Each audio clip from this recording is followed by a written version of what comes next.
Okay. Yeah. So, epistemology of the closet, we're looking at the introduction to Axiom 2. A small essay, but deceptively hard in my opinion. Sedgwick, a lot like Butler and a lot of queer theorists in general, it seems, very dense language. So, we're going to try and parse through some of that stuff.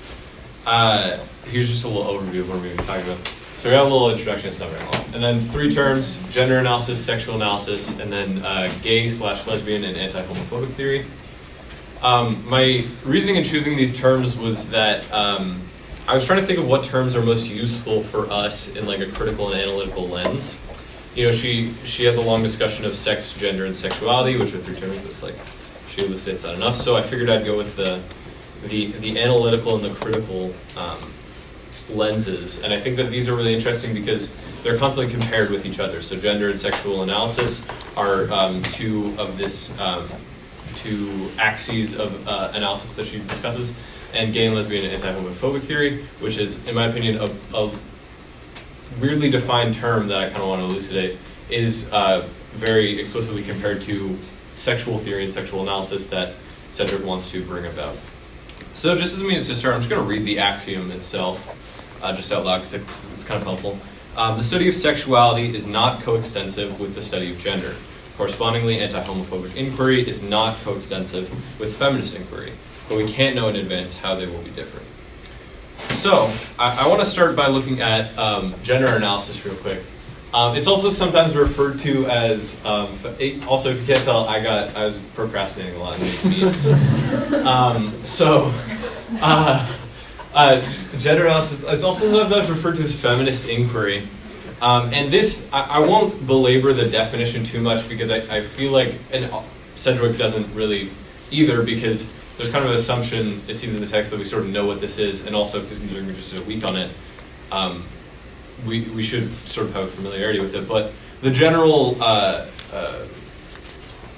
definition which Sedgwick offers is that gender is an elaborated, rigid system that dichotomizes social production and reproduction of male and female identities and behaviors of male and female persons in a cultural system for which male and female functions as the primary and perhaps model binarism, affecting structure and meaning of many, many other binarisms which don't have any connection to chromosomal sex. And so what Sedgwick is here talking about is the sex-gender distinction that we have been talking about. And it's something that she talks a lot about and focuses on because it's something, it's within this distinction that she finds the usefulness of sexuality as a deconstructive analytic method. And so,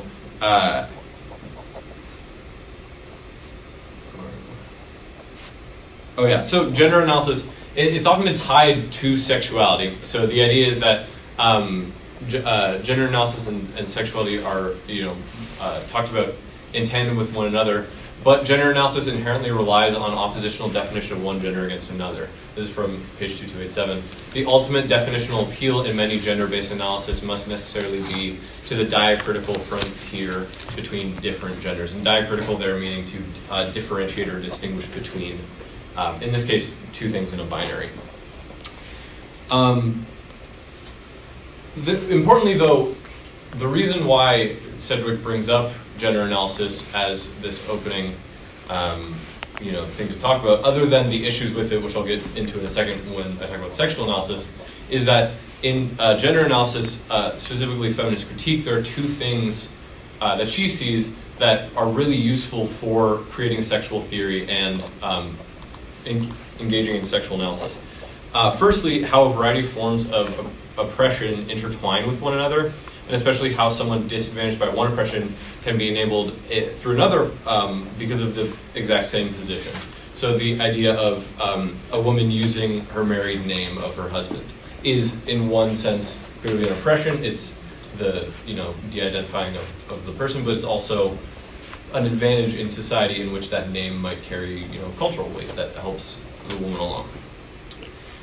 And the second is that categories of gender and gender oppression can have a structuring force for nodes of thought, even when the subject is not explicitly gendered. So this is we see in things like the mind opposed to the body, private opposed to the public, And to not analyze these in gender terms, even though they aren't gendered, is a failure of the analysis.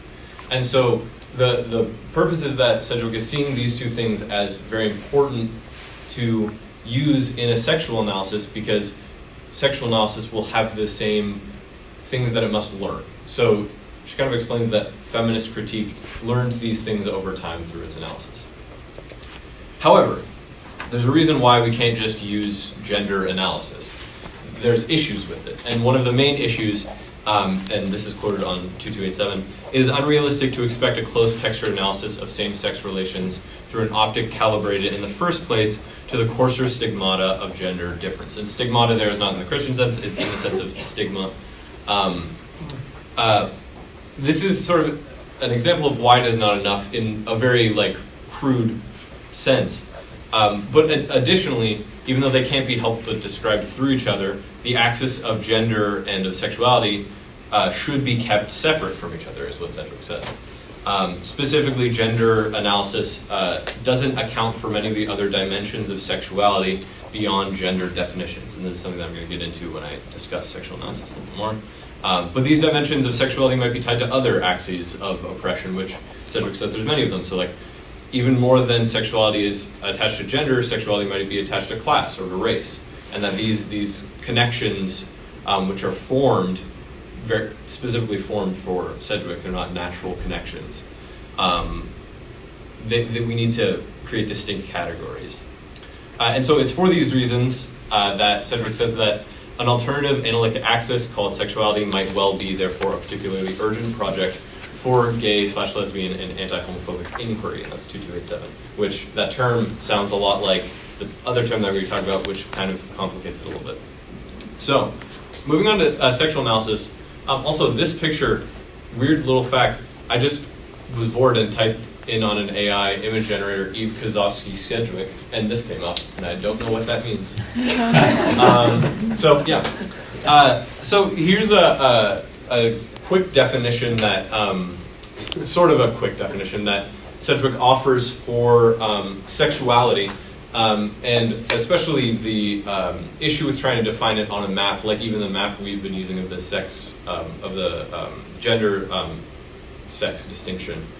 For meanwhile, while the whole realm of what modern culture refers to as sexuality and also called sex, the array of acts, expectations, narratives, pleasures, identity formations, and knowledges in both men and women that tends to cluster most densely around the certain genital sensations but is not adequately defined by them. There's the definition of sexuality. That realm is virtually impossible to situate on a map delimited by the feminist defined sex-gender distinction. So if we look at the reading, I didn't put a picture of it up because I didn't have time and couldn't figure out how to do it. On 2285, there's a figure that is presented by Sedgwick, which is sort of, it's not exactly like the one that we have up on the board, but it has the same essence of what it's trying to do, which is map through different lenses the sex-gender distinction. And it's kind of confusing and hard to break down, I'll be honest. But the most important thing for Sedgwick is that if you were to try and take sexuality as a mode, as this object of study, you could kind of put it anywhere on this map. And she says that quite explicitly.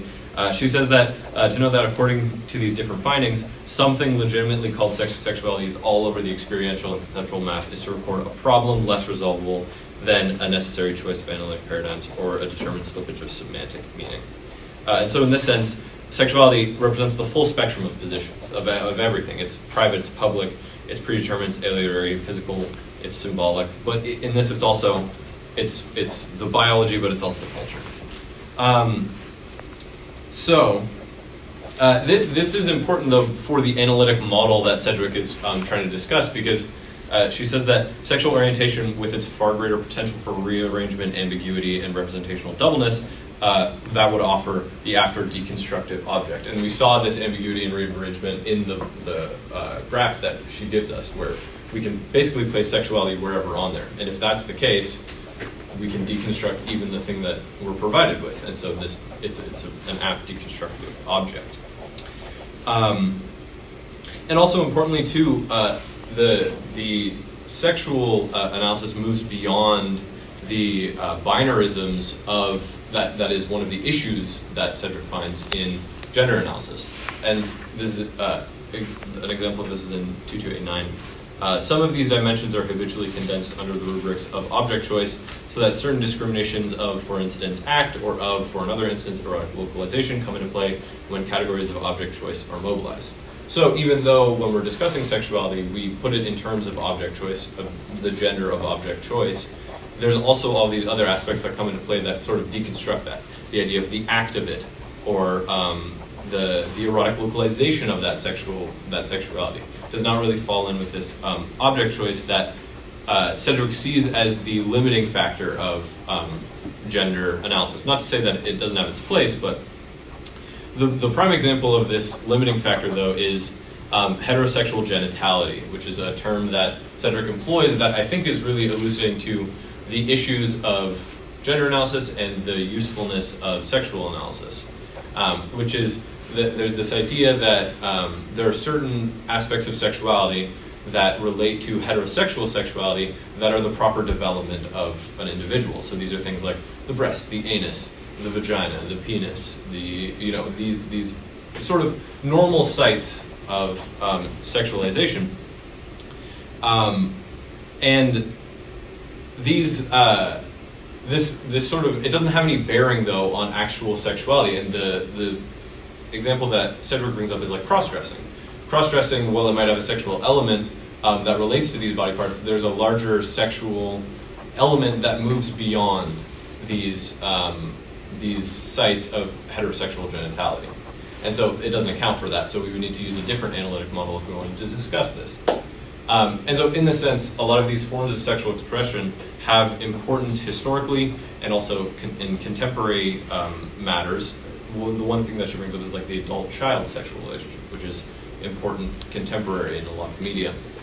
It has importance, and so this importance is lost when we simply use a gendered analysis, and so the use of a sexual analysis brings forth these distinctions that are really useful in deconstruction, I guess.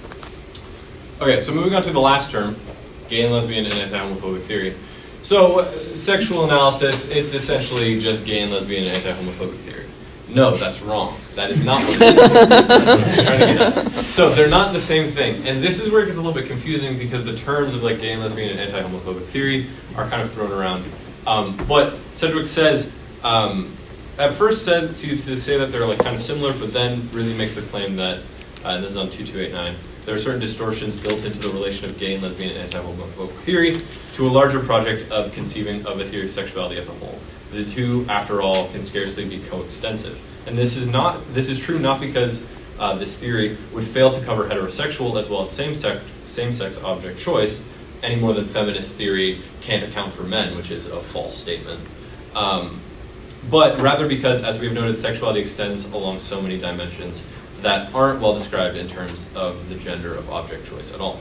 So an example of this is that if we were to only focus on gay and lesbian and anti-homophobic theory, we fall almost back into the discussion of heterosexual genitality, which we pointed out was an issue with gender analysis. So the prevalence of anal erotic sexuality among male homosexuals is actually increased by the glare of AIDS-phobic heterosexism. And so, in this sense, the imposition of this heterosexist panic actually places this gendered role of heterosexual genitality onto this sexual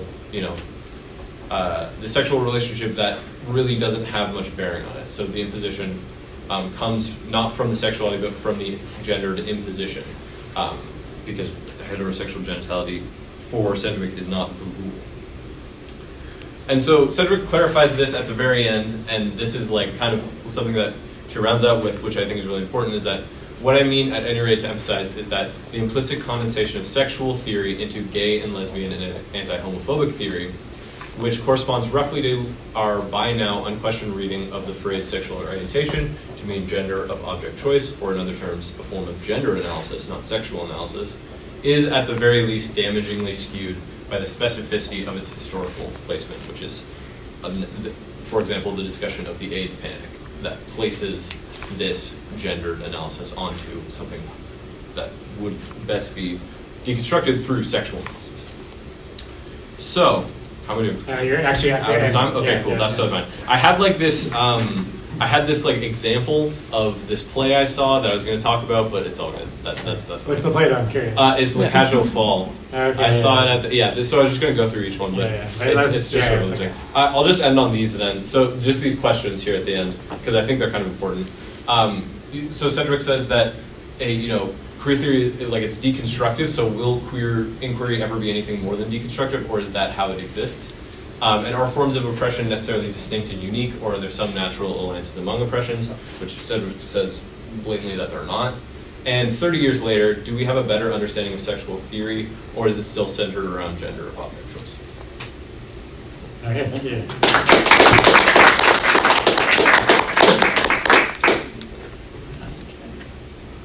I'm just sit down here. Yes. Okay, really good. Gonna just open our board up. Speaking of a lovely mess of things. I wanted to hand out actually just a tiny little bit of pages before this axiom 2. This is axiom 1. It is, to me, like kind of unfairly missing from. So take a look at this. Unfairly missing from our little selection. I don't understand why there was no room for axiom 1. And I think I've even failed to include. I didn't even bring my book, so I can even read out the axiom 1. But basically, was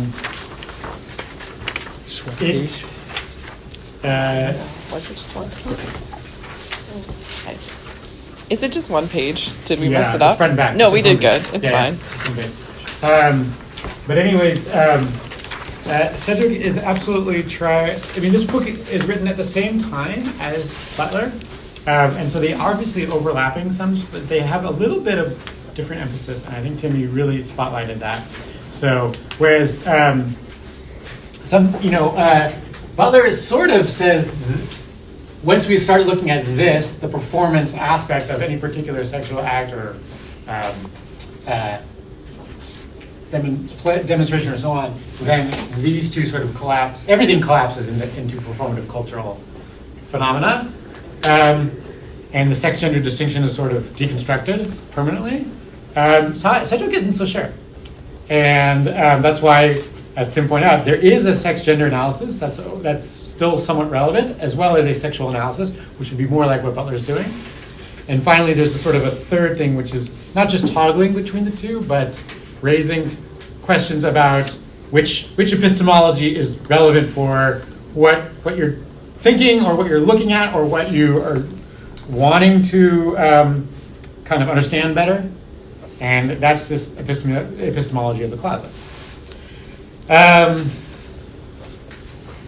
As I said, though, famously, again, it's not for Cedric.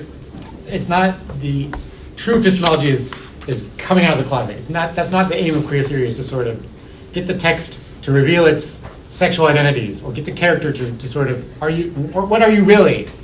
It is not that. And so, just like it's learned a Foucauldian lesson, which is saying, I'm not going to incite the discourse or incite the decision about where one's sexual practices or performances sort of ultimately fall.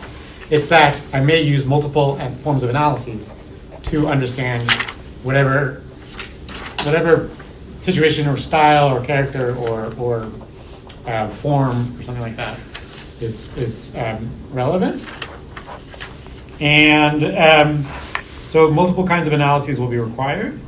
I will read the following on 20. This is on your handout, 24.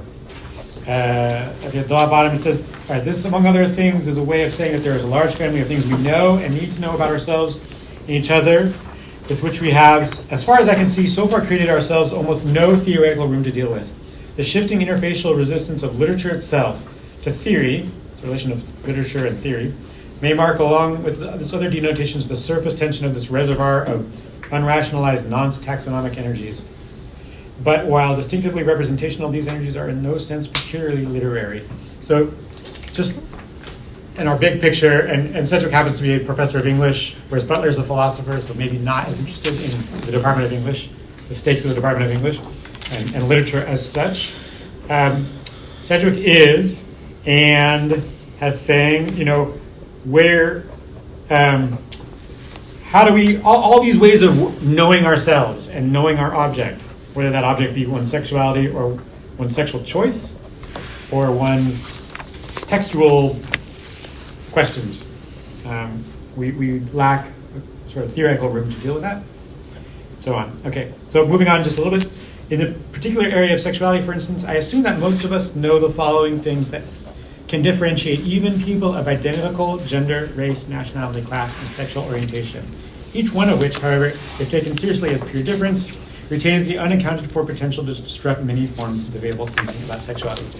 And now I'm going to read this list. But I'll already point out how, even Sedgwick from the get-go was thinking things like race and class and nation as relevant to sexual, again, I don't want to use performance or just sexual experience or something like that, in a way that Butler was not so impressed by. Because for Butler, the important thing was to collapse everything and call everything performative. And sort of to get away from nation. And not to reject race. In fact, the next book, Bodies That Matter, there's a discussion of race more specifically. So Butler didn't want to get rid of it. But in a way, Butler didn't fully theorize it from the get-go. And Sedgwick is trying to think of a more nuanced, rather than collapsing everything. And when I read these next material, you'll see why. But instead of collapsing everything into performativity and culture and style, this is what Sedgwick will articulate as the multiplicity of the problem. And here we go. So here are some of the available ways to think about sexuality. And I'll read them out loud. Even identical genital acts may mean very different things to different people. To some people, the nimbus of the sexual seems scarcely to extend beyond the boundaries of discrete genital acts. To others, it enfolds them loosely or floats virtually free of them. Sexuality makes up a large share of the perceived identity of some people, a small share of others. Some people spend a lot of time thinking about sex, others little.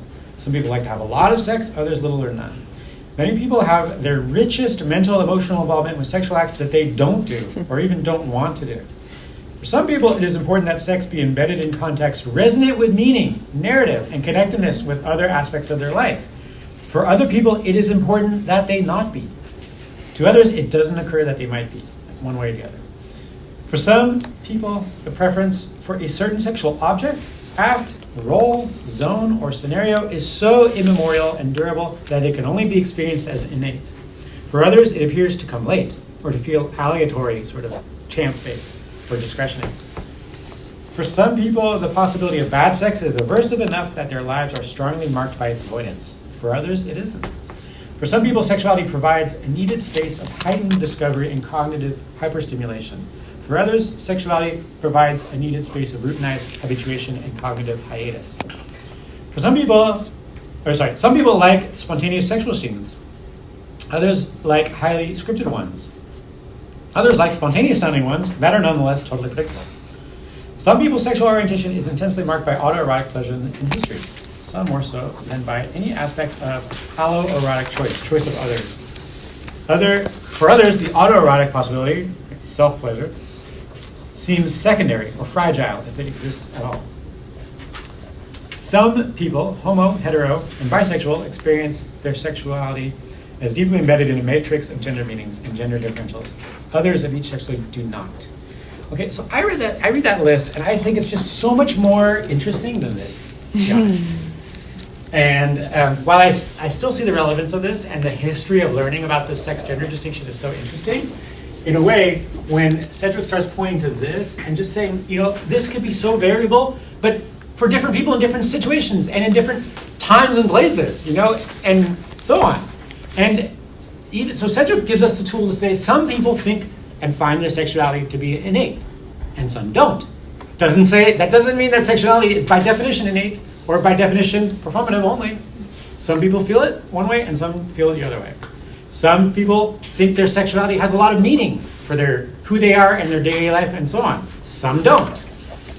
Some think it comes and goes in terms of meaningfulness. Some people have, identify their sexual interests with object choice, be that a gendered object choice, male or female. Sometimes it's not. Sometimes it's the acts, like maybe touching or something like that. That is the sexuality, the source of sexuality. And who cares about the object choice? Doesn't care if it's man or woman. It's about something else, just the physicality of touching. Some people would identify it with something neither. Some people are post-sexual in a way that maybe because of age or because of disability or because they're children or whoever. I don't know. Like they just have different relationship to all these categories, so on and so forth. Some people have like some people don't even have acts, and or they have a gap between what they do act and what they fantasize about what they're acting, and so on. So even this here is full of questions and problems and details and nuances, and it's really this Sedgwick's project, and one would say queer theory, to really make careful distinctions. So and I emphasize the word care.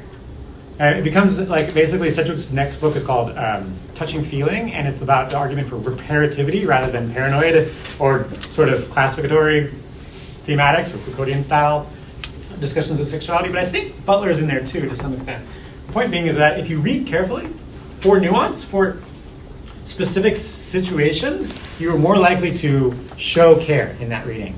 But if, like Butler, you just collapse it all into performance and culture, I think you're missing a lot of what I would call careful reading or care. And this is not just about sexual bodies. I want to make, and I know you're probably time-wise flying by. Oh, we're okay. Well, I want to make the case that we might even just substitute the word textuality for sexuality in all these cases, and still it won't. That's not exactly what I would say is what Sedgwick is doing.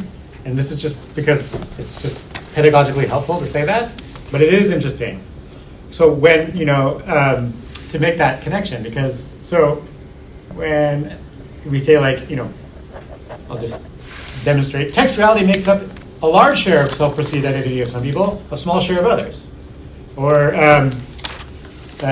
okay, to some people, the nimbus of the textual seems scarcely to extend beyond the boundaries of discrete, let's say, readings or texts. To others, it enfolds them or loosely or something like that. Again, for some people, it's important that like texts or books or whatever readings be embedded in context, resonant with meaning, narrative, and connectedness with other people, with other aspects, important aspects of their life. For other people, it's important that they not be. And I think that makes sense to do this little sort of pedagogical thing, because the point is that we're going to want multiple reading methods. Certainly to read sexuality, but to read anything. Those multiple methods will demonstrate a care for the nuance of the situation, rather than collapsing everything. So were we to collapse everything into deconstructive reading, if that was the only thing that mattered to all of us, I think we would miss a lot of the plurality and nuance and care of any text. Were we to do that with sexuality, I think we would also have similar problems, I think, as Tim said. It's not just anti-homophobic reading is about doing this sort of deconstruction process over and over again, which Butler seems to start to push us to. Again, one reading, though, is also, it's not just because of textual nuance, it's because of intersectional nuance, where, like, so there may be class markers or racial markers. We're going to get to all that. That's next week, is class, effectively, and the week after that, gets to race and so on. So there may be various markers that require reading that shouldn't be collapsed into other markers. And again, Sedgwick is saying that whether we're talking about sexuality or, again, I'll say whether we're talking about literature. So, actually, that went a lot faster than I thought. That's my gist of following up on Tim's wonderful presentation. I think that's good enough for. I don't really have a question. Do I? Um,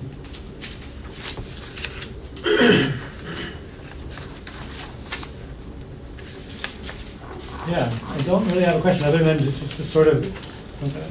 I have a question. Yeah, Okay, I think, did you say, we're just trying to remember, did you say queer theory is about classifying carefully? it could be. I mean, Foucault is trying to show us the history of these classifications and to raise questions about who was doing them. Yeah. And I think one version of queer theory would say, we don't want any classifications. We're going to see this in this interesting reading by Yeah. Halberstam. Yeah. But another part of queer theory would say, let's actually be careful about, let's not try to put everyone in one soup of Yeah. stuff and to try and be nuanced about where people want to associate their identifications. It's worth saying again, in just that list I read of all these identifications, some people call this essential. This is where their essence lies. This is where when we put a form of essentialism, the identification I make with whatever gender I assume I have. Some people put essence here, some people put essence here, some people put it here. Okay? Some people don't have essences. They just exist without essence. They're post-foundational. So you can be both, I think. You can think you have an essence. What is the essence of you? And also at the same time, put that on the side, bracket it, or have it to be only partially important in any given situation. So Sedgwick is wanting to be careful about all of this kind of, I don't know if or his classification, I just would say careful placing of things, recognizing that some people do their own classificatory work. And I wouldn't just try and say they're wrong because deconstruction shows us there's no stable place for you, for anything. And again, that's I think what Sedgwick is trying to get at. Yeah, because I was thinking about Foucault using, I keep thinking about that, and Jen highlighted it, using species, like sort of Darwinian, or like when talking about like, homosexual people are becoming a sort of species, and then that classification is almost, it's condemning versus like maybe now, or with certain views of queer theory, I wonder if it's like a reclamation of classification or. It is. I mean, again, we'll see that in the Halberstam, but I think then again, Sedgwick is trying to push that into more interesting places than just reclaiming classification. Okay. To say that it's so much in the nuance of the reading or the these forms of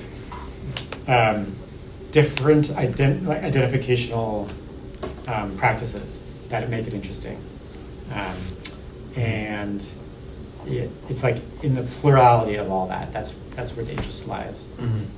The careful plurality rather than the sort of, because then I think there is the tendency in queer theory to just sort of, identify something that is called queer.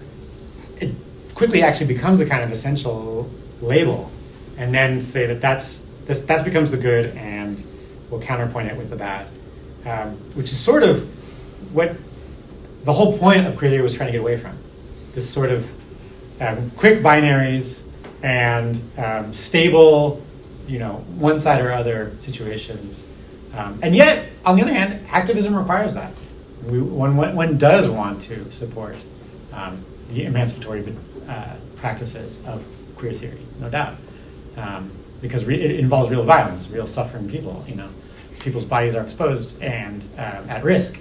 And so in that case, it's not a violence. We don't need deconstruction. We just, care, the work of care, I think, prioritizes, safety and welcoming of everybody. That's no doubt. But another work of care requires us to be good readers of bodies, not just to say, okay, you're safe because you're queer, got it. Like that doesn't answer it at all. It sort of starts to, it should be the beginning of reading, not the end of reading, is the way I would phrase it. Yeah. Queer theory. And I'll just, last, to re-emphasize this point though, it's this, I use this queer theory as sort of a synecdoche for the English department. So the part for the whole, or the model, the example for the general or something like specific to the general, in that but this is what we've been doing all along. So every one of these theories we've seen sort of shows us a giant question about what the heck is an English department. And I think queer theory very usefully does it again. On the one hand, through this reclaiming of style, as that's what it means to be a subject and to have a body. But also in the case of Sedgwick, who's a little bit more careful than that, and trying to say that, okay, if it is a question of style, style gets, emphasized in different ways according to different people. And some people do think there is an essence to their style, and some people, don't. And some people find it in some moments, in other moments, or something like that. They narrate it in different ways. Okay, so instead of collapsing everything onto style, as if that's going to solve it all in the English department, it's about the nuances in the way we narrate style over and over again. That's what we do as a daily basis. Because again, I went through this. I always like to reminisce, but I went through this. Everyone was doing Butler readings over and over again, and then Sedgwick came, and everyone was doing Sedgwick readings over and over again. And I think sometimes everyone got too quick to jump on one of these options, and in a way both, but certainly Sedgwick more so, was trying to encourage people to almost kind of create your own theory pathway. In a way, Butler's all pathways lead to this, to deconstruction of gender and gender performativity, whereas Sedgwick is like, wait a second, try to find a pathway that will fit for your situation of analysis, and that will be the sort of scintillating aspect of your work. That will be the sort of queerest kind of journey your work will be taking. And I think Sedgwick was right. I think that's a little bit more interesting as the sort of not foundation, but the map, or I don't know. That's not. None of these are good metaphors, but for what an English department can potentially become. So I leave it at that.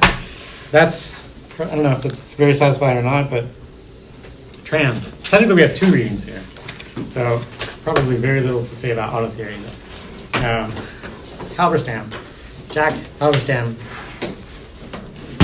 And Halberstam's text on trans, I will read to begin with. This is published, I think, 2018 or 19, somewhere around there. Trans asterisks. Over the course of my lifetime, I have called myself or been called a variety of names: queer, lesbian, dyke, butch, transgender, stone, and transgender butch, just for starters. If I had known the term transgender when I was a teenager in the 1970s, I'm sure I would grab hold of it. Changing sex for me and for many people my age was a fantasy, a dream. So the term wrong body was sometimes used by those experiencing that. I remember Halberstam came about 10 years ago to Western, gave a talk similar to what is here, and Halberstam just said, I just didn't even think it was an option. Like in the 70s and 80s, nobody told me that I could change anatomy. And so never did that, and just called themselves queer. And then as trans came to sort of become a different term, recognized that trans was probably the better term. Halberstam also wrote a book called Female Masculinity. So there's a multiple sense of overlapping things that trans might mean. But as page 2 here says, I at least felt as if I was in the wrong body and there seemed no way out. Okay. Next section sort of goes on to ask, what's in a name? Many a great novel begins with a name or identification of some sort. Call me Ishmael, or Melville, Moby Dick, or my father's family name being Pirup and my Christian name Philip.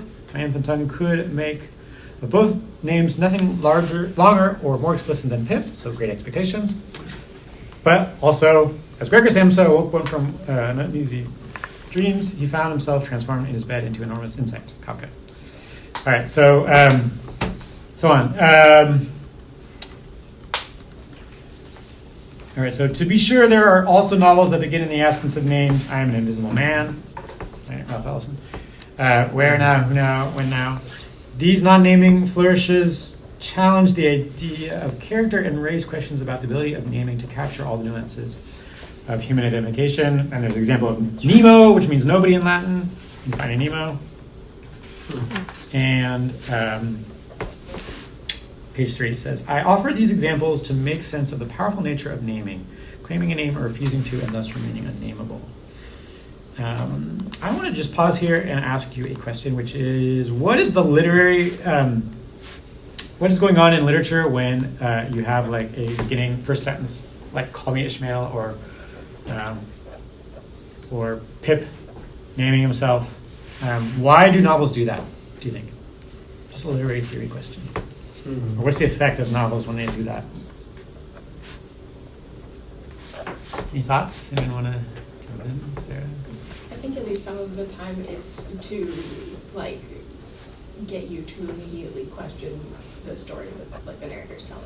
Okay. To question the narrator. Yeah. So a little bit of like this, how reliable is this narrator if they're just saying, call me Ishmael? It doesn't seem like that's maybe the person's real name, or what else are they sort of pretending about or something like that? Or where are they coming from when they're saying that? Okay, Julia? I guess like it's relatability to like when you introduce yourself to someone. Okay. You go like, hi, my name is. Yeah. Okay. So kind of introduction, a greeting, almost like a, you know, when it says "call me Ishmael" or "I'm called Pip," it's almost like the reader is being addressed directly. This fascinating effect. So that the character is naming themselves, but the reader is also sort of being called into that situation to some extent. Okay, Tim. Yeah, sort of. Like you don't really, especially when it's at the beginning, like these like first utterances, you don't really have time to be like question it, or it's just like it's a given fact. It's like, and if we're relating this to like, you know, I guess like larger structures of like naming and gender, it's like you don't have time to like you're named something at birth, and then you grow up and it's just there. Like there's never a time where it's like that. Here is your name. You know what I mean? Yeah. But it recalls some of that. Like, who's naming who? Is it your parents? Is it the birth scene? Or these characters sort of doing a little bit of self-naming or something like that? Vincent? Or, I don't know. Daniel? No. Go ahead, Vincent. I'll think about say, it. like, I actually don't question them when they just introduce themselves. Yeah. I don't know if I'm too trusting. There's like, Yeah. yeah. I will, why not? Yeah, like I just take if Yeah. someone introduces themselves, Yeah. I'm not going to question their names. Yeah. I'm just like, all right, yeah. Well, it's also like a confidence connecting kind of thing with the Yeah. reader. It's like, Like yeah. I choose to believe them. I don't know. Yeah. Like, yeah. Maya? I think it's like just the character as narrator kind of establishing their own subjectivity Yeah. within the like the broader space of the entire text, and it's a bit of a it's a bit of a Hegelian recognition sort of thing, you know, like they're establishing themselves to you in order to be recognized by you good. as what they are. Yeah, good. I like that, yeah. Okay, Kelly, yeah. Maybe it's kind of like a sign or image with no meaning, and then you have to, the rest of the book is like, this is what it means. Yeah. But Yeah, call me Ishmael is sort of like, you could have called me anything, or this is an arbitrary name. It'll become meaningful maybe as we go through. Also, of course, there's examples of don't call me anything, I'm an invisible man. I have no name. And that narrator is unnamed throughout the whole novel. So, Rasheen? I was thinking about how it also goes against the ideologically assigned name. Like if you think about ideological stated narratives, like how you're given a name in your birth certificate, and then saying like call me this is like a way of going against that. Yeah, exactly, yeah. I mean, that's the whole almost irony of the title Great Expectations. It's like, it's built like naming has class, gender expectations, you know, like masculine expectations. It's got, you know, all that is built into that one name, and maybe one would take one's own name as different than that. And to that extent, one gives great expectations. You know, is the great expectations the things that people put on you, or is the one that you generate through your own self-naming or something like that? Little Dickens. It goes a long way, folks.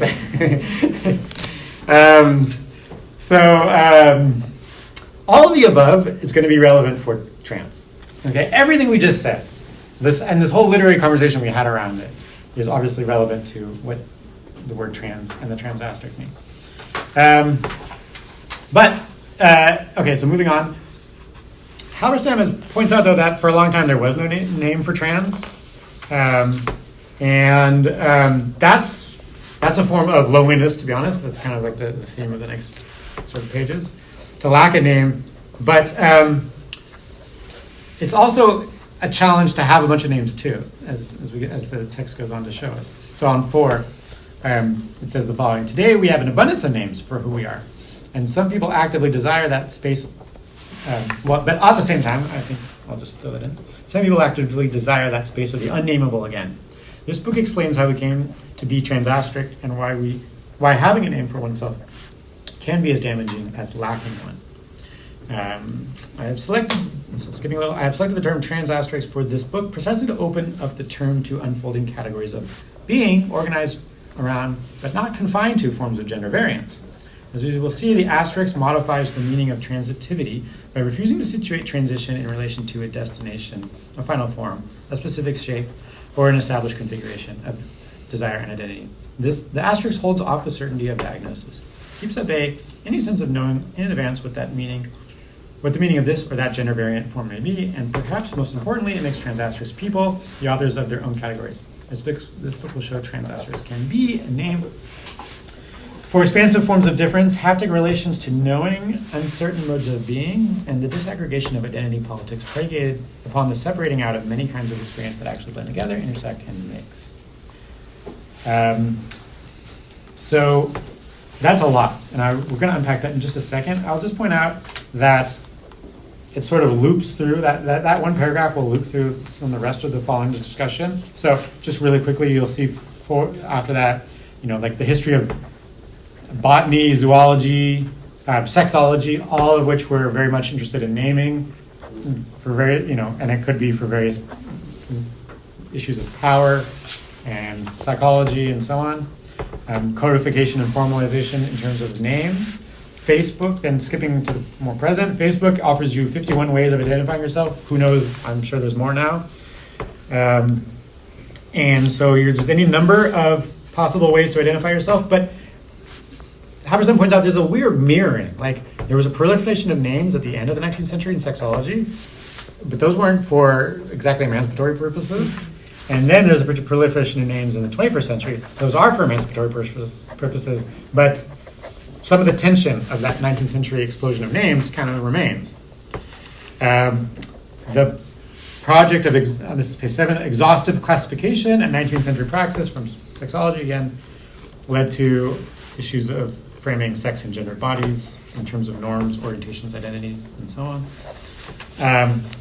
Then there was this tension between medical language of sex and what's called vernacular language. So think of like people who name, like the underground of like sex practices in the history of sex. They had names for what they were doing.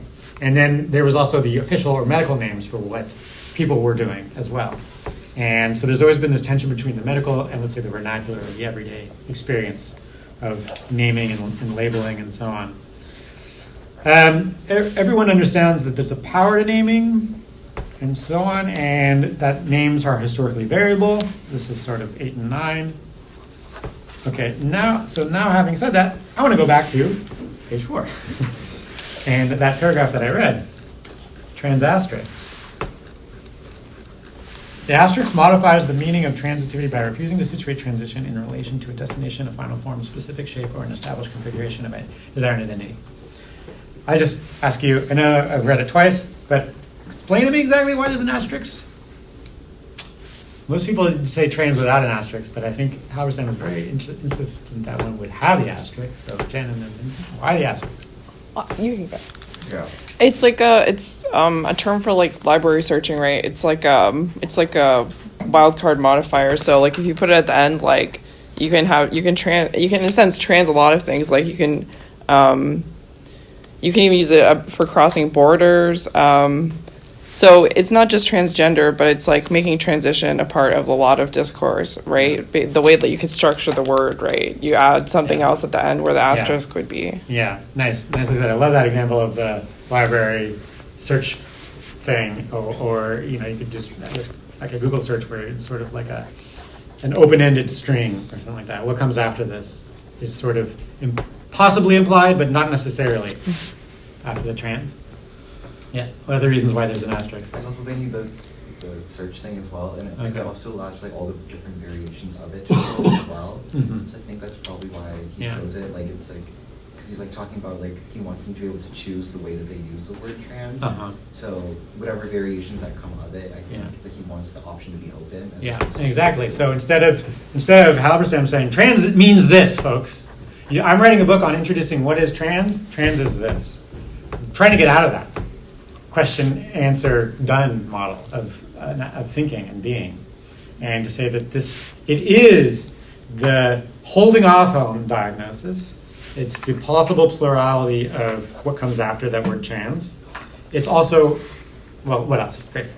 I was gonna say, like, what it says about, denying, like, the destination and, like, not putting points on the Yes. destination, and so, like, the asterisk is, emphasizing more the various experiences Yeah. of transition that can happen. Transition, holding open where that will go to, and transition maybe we would say isn't just like a one-time change. It's like an ongoing experience of one's existence or something like that. And so it's implying, or maybe I mean I don't know enough about trans experience, so maybe for some people, almost like Sedgwick style, for some people it is a one-time change and it's done. The trans is sort of finished. For some, maybe it's continuous. So it's either way, the trans asterisk will hold out the option that one can claim it to that degree. And it obviously, there's a lot of, Latin trans means across. There's a lot of trans words that are important, especially for the English department, translation.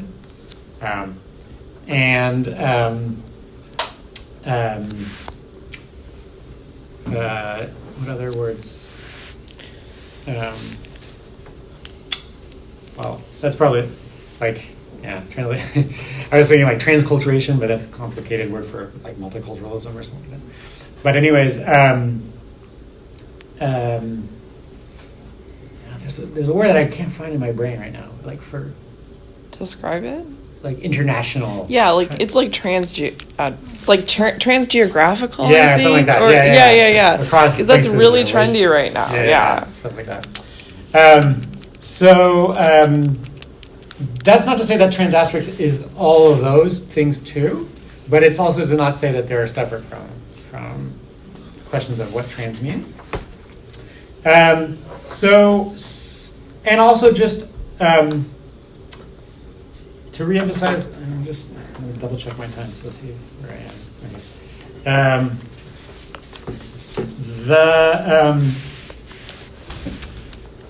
Okay. There's also in the asterisk a concealment of, or a refusal to name. What's going on there? Just let's articulate it really quickly. Why is trans asterisk also a rejection of where the trans goes, or if you will, or holding out like some of the language? Why does Halberstam say over and over again that things like let me find just a second. A good example. Refusing a name. And because I could see why trans would be a self-naming or self-identification or act of self-naming, like call me Ishmael kind of gesture. But why would naming also be a problem? And a problem that a trans person would identify as a problem. So okay, Tim. Well, there's a heavy like external pressure to define and to like claim something, Mm-hmm. and it's not even necessarily just a naming factor, but it's like in just existing day to day. There's like performances, I guess, but performances that you enact that you feel like you have to gender yourself in them, Okay. even in just like conversations or like going to the bathroom, for example. Yeah. And these things happen like all the time, and so the refusal to like a lot of the time with like transitioning and stuff like that, there's the imposition of like, okay, so you're doing this so you can fit in better, Mm-hmm. but it's like Finding the right body. Yeah, it's like no, it's not so I can fit in better. It's Yeah. so that I can like be me, which Yeah. implies the refusal to engage with those Yeah. external pressures. Yeah, exactly. Yeah, in a way, or sort of like the trouble will be done. Yeah. No, that's not what trans means. Yeah. Okay. I think also, like, with refusing to be named, sometimes it's like, because it depends on who's using the name for that person. Exactly. I don't know if everyone's noticed, trans people are going through a really rough time right now. Yeah. Yeah, say the least, yeah. So it's like, Yeah. if someone, because sometimes when people use the word trans, they mean it like with derogatory undertones. Yeah. They say like, oh, like they're calling it like, oh, like it's a trans woman, but they're saying it in a not great way or with bad intention. Yeah, yeah, yeah. So maybe it's like a refusal for certain people to name you, even if you accept the name. Yeah, absolutely, yeah. So, okay, we're building on that, Sarah, and then. Yeah, well, I think it kind of goes back to the idea that like naming and language is power, right? And so it's like how Christina goes on to talk about how like allowing new categories to be named and like creating new names for things all the Yeah. time basically just creates like new boxes to put people in. Yeah, yeah, exactly. So and whether it's 51 or whatever. new sources of restriction Yeah. and like therefore new sources of like power Yeah. over people and like prescribed like Yeah. performances and acts. Yeah, Facebook's not doing it for really deep down for liberatory reasons. They're doing it because they think it's going to make them money. And That's yeah. draconian. It is. Yeah, there's no doubt. So yeah. I was gonna say that I really like the way, like, I didn't like it at first because I'm actually doing trans research, but I like it now because I think it mixes like identitarian and non-identitarian ways Yeah. of like really just very efficiently, right? Yeah. And then I was gonna say trans people can also change a transition to want to fit in better. Like, even that is a categorization, right? That is like, that's also like the trans experience is like very individual, right? But it does make it hard to study. So it's something you have to. Yeah. Well, It's then interesting. we would rely on almost like our Sedgwickian sense of carefulness towards names rather than,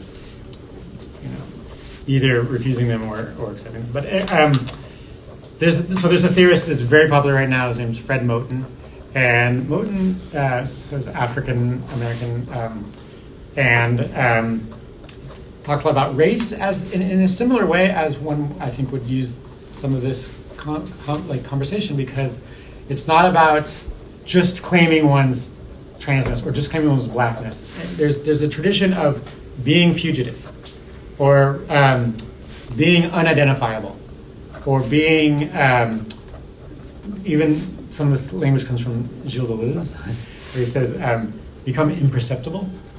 And why would we want all of that fugitivity and perceptibility? I mean, even makes sense in the history of African American culture. Fugitivity is very meaningful, but also to not want to always be not just labeled, but forced to have a name, or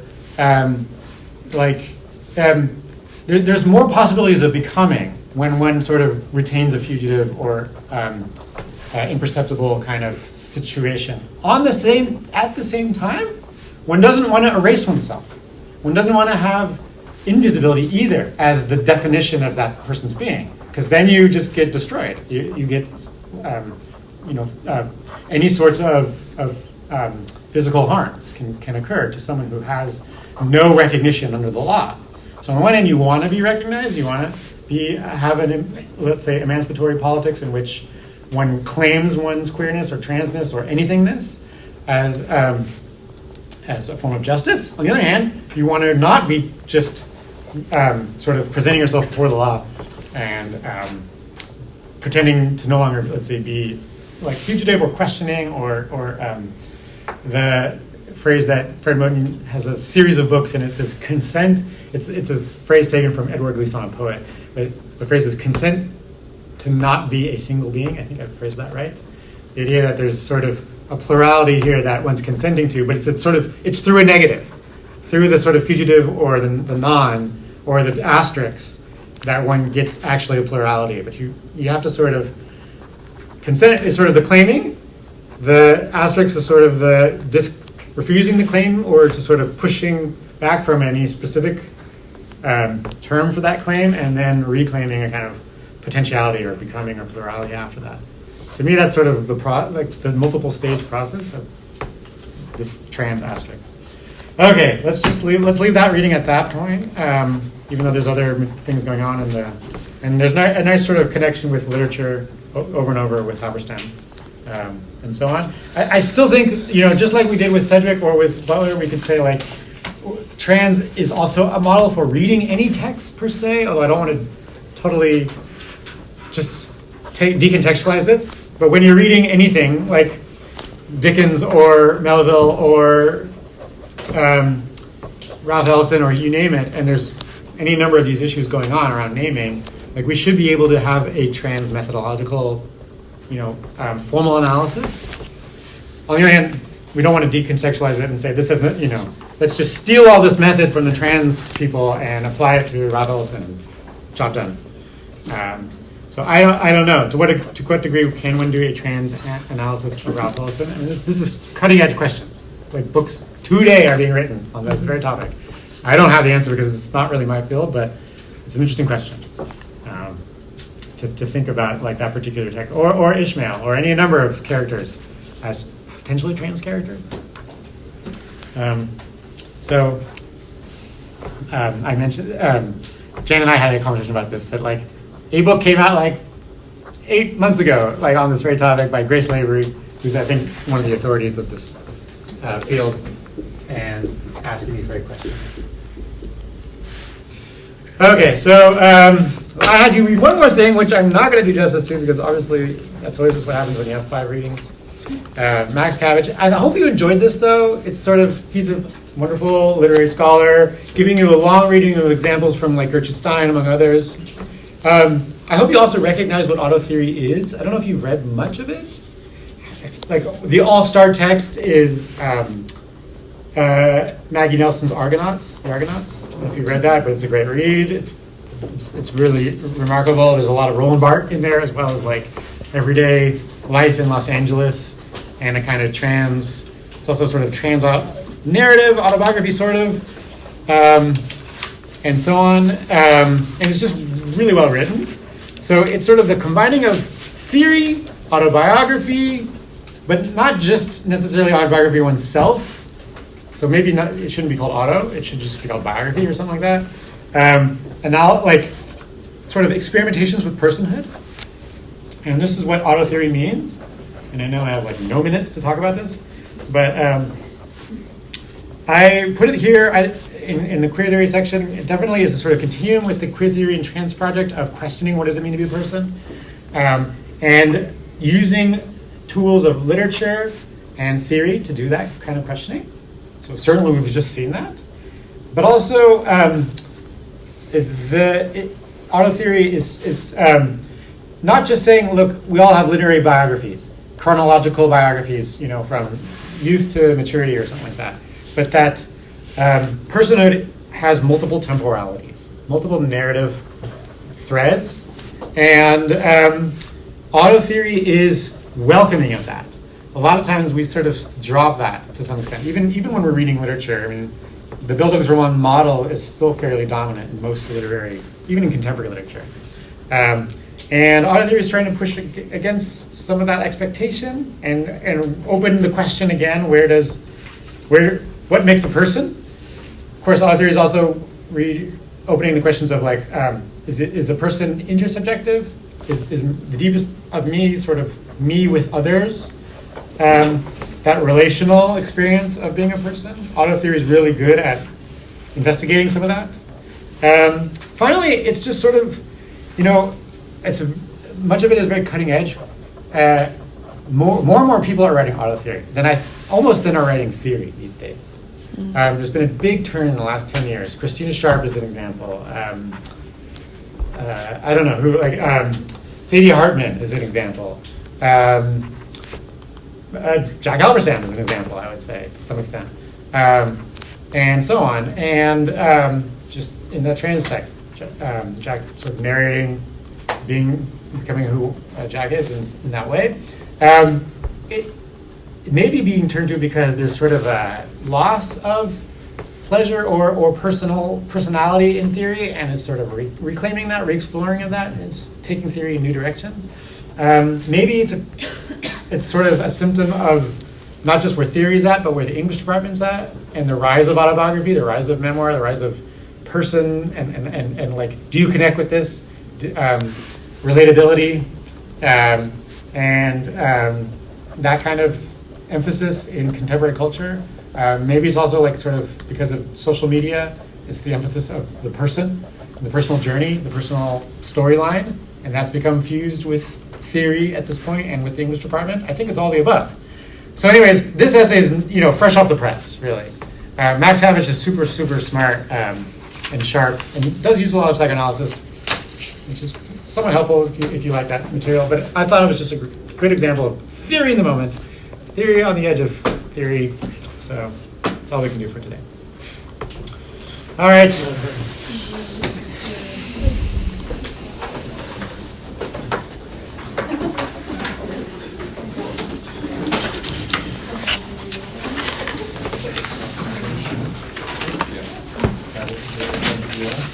Next week it's Mark's. Oh, I had a silly, it's not silly, but a weird question for you, maybe. So I'm looking at people reclaiming using the it pronoun for their name. And I was just wondering, because you're into eco-criticism, and the example I read in a book about it was interesting because it wrote this little narrative about like a person being like hiding under their bed from a lightning storm or something, but when it referred to them as it really shows them as like a node in the environment like everything else, and it was kind of cool, right? Yeah. Like how it destabilizes. That's another word that I could have probably should have reminded myself, but there's this word called transcorporeality. Transcorporeality. Okay. Stacey Olema was the theorist of that, and it wasn't originally a trans like theory, but it intersects with it clearly. And it's the whole question of eco. Like, are rocks persons? If they're persons, are they its? They don't have gender, but what are they? But also, we have rocks in our body, right? Yeah. And so on. And so, what are we? Its? Are we transcorporeal? Is that? And how does that connect with trans theory? That is a live question. Nobody really knows. And does it erase the self? That's what I was going to ask you, because that's why I found it interesting what you said, because it's a good eco-criticism, but then, like, is it so... But I wouldn't say erasing, I would say it's pluralizing the self. Like, in a way. But what do you lose? I mean, you lose all the things you want to be special, but maybe you weren't. It's a weird thing, right? Like, I don't know. There's so much signification we have given to humans that you do lose, but maybe that's okay, and maybe that was false in a sense, right? Especially with eco-criticism. Yeah, okay, cool.